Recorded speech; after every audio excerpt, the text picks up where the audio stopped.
suis très ému de pouvoir être ici avec ces trois tableaux de Georges Seurat, qui pour moi a été très important quand je suis arrivé à Paris avec une bourse de la Fondation Cartier au début des années 90. J'ai vécu ici pendant 3 mois, j'ai commencé à faire des visites d'atelier. Une des premières lectures, c'était une biographie qui venait de sortir de John Halperin, qui est une biographie de l'extraordinaire Félix Fénéon, qui pour moi était une très grande inspiration en tant que commissaire d'exposition, en tant qu'organisateur d'exposition. Il parlait de cette idée que l'organisateur d'exposition jette beaucoup de passerelles, mais il était surtout très proche des artistes, et cette proximité des artistes qui m'a en fait attiré par rapport à Fénéon, et aussi l'idée qu'il faisait partie des différents mondes, qu'il connectait le monde de l'art, le monde de la littérature, le monde de la musique, que c'était aussi ces passerelles-là qu'il construisait. Une chose qui m'a particulièrement marqué, c'était un passage dans cette biographie où Halperin décrit donc comme Seurat aurait envoyé aux alentours de 1888 ce tableau-là, donc la poseuse de face. Félix Fénéon ne s'est jamais déplacé sans ce tableau dans sa poche, puisqu'il souffrait toujours horriblement de la laideur de l'art qu'on trouvait dans des chambres d'hôtel, souvent modestes. Donc dès qu'il arrivait dans une chambre d'hôtel, il installait ce tableau et transformait la chambre. Il parle d'ailleurs de cette extraordinaire sérénité, de cette dignité que ce tableau donnait à la plus minable chambre d'hôtel. D'ailleurs, était une influence, je pense, déclencheur aussi pour moi de transformer ma chambre d'hôtel dans laquelle je vivais à Paris à ce moment-là, qui était dans un hôtel modeste à Montparnasse, le Carlton Palace. Le mot palace était tombé de la façade. Donc c'était un hôtel qui n'était vraiment pas un palace, mais c'était un hôtel en même temps, un hôtel des artistes. Il y avait Raymond Hince qui vivait. On avait d'ailleurs des affichages et d'ailleurs certaines de ses œuvres dans le couloir devant sa chambre. Et en même temps, il y avait aussi Bertrand Lavie et Gloria Friedman qui résidaient très régulièrement dans cet hôtel.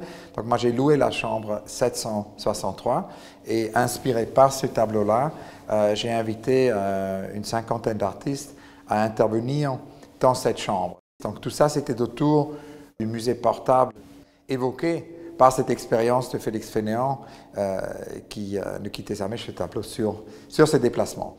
Ce tableau était avec Fénéon, qu'il voyageait avec ce tableau que Seurat lui avait envoyé. Il y avait de suite évidemment ces deux autres tableaux. Il y a une simultanéité extrêmement intéressante si on regarde ces 3 tableaux. Et Fénéon voulait absolument les avoir les 3. Donc après la mort de Seurat, il a pu acquérir ces 2 autres tableaux qu'on va ici réunir.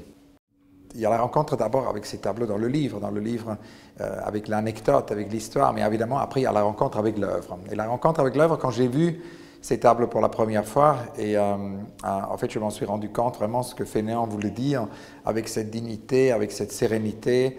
Je m'en suis rendu compte aussi de cette simultanéisme qui est très intéressante, qui est quasiment photographique entre ces 3 scènes qui se succèdent rapidement.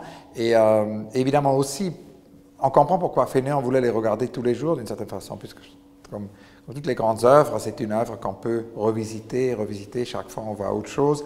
Et c'est peut-être aussi intéressant de mentionner que ces tableaux-là étaient une très grande inspiration pour Van Gogh. Van Gogh les évoque d'ailleurs comme quelque chose qui lui a donné du courage, qui lui a donné de l'inspiration pour peindre. Donc moi je pense que cette idée-là, qu'on peut revoir un tableau tous les jours, c'était ça en fait l'idée de Fénéon. Il ne voulait pas se déplacer sans. C'est une sorte de nécessité d'être avec l'art, comme dirait Gilbert and George, to be with art is all we ask, d'être avec l'art est tout ce que nous demandons. Ces 3 tableaux de Seurat ont déclenché aussi la naissance de mon nanomuséum. Je voulais fonder un musée qui serait portable. On a trouvé un cadre avec l'artiste Hans-Peter Feldman qui était environ 4 sur 6 cm, un tout petit cadre, un diptyque, que Hans-Peter Feldman avait dans son magasin conceptuel. C'est un artiste de Düsseldorf qui avait comme une œuvre d'art un magasin. Et j'ai acheté ce cadre chez lui et on a commencé à faire des expositions personnelles avec Jonas Mekas, avec Yoko Ono, avec Gabriele Orozco, avec Gerhard Richter. C'était une exposition qui a évolué pendant 3 années. J'ai toujours porté, comme d'ailleurs Fénéon, ce petit cadre dans ma poche et je l'ai montré à toutes les personnes que j'ai rencontrées, par moi et par vous, pendant mes voyages, pendant ma vie quotidienne. Chaque fois que je suis arrivé dans une chambre d'hôtel minable, j'ai installé ce petit cadre et ça donnait d'une certaine façon une dignité et sérénité, comme dirait Seurat, à la chambre la plus simple, la plus minable. Et peut-être la chose qu'on peut aussi dire, c'est qu'aujourd'hui nous vivons un moment non, où de plus en plus l'art est grand.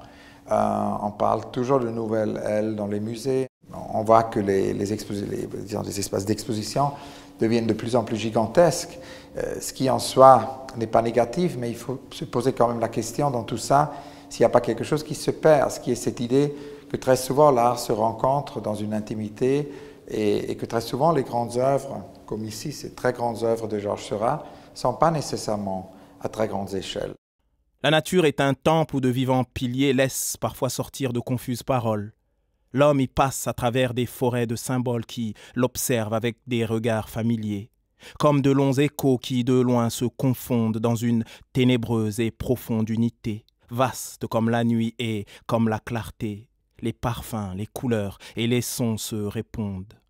Il est des parfums frais comme des chairs d'enfants doux, comme les hautbois verts, comme les prairies et d'autres, corrompus, riches et triomphants, ayant l'expansion des choses infinies, comme l'ambre, le musc, le benjoin et l'encens qui chantent les transports de l'esprit et des sens.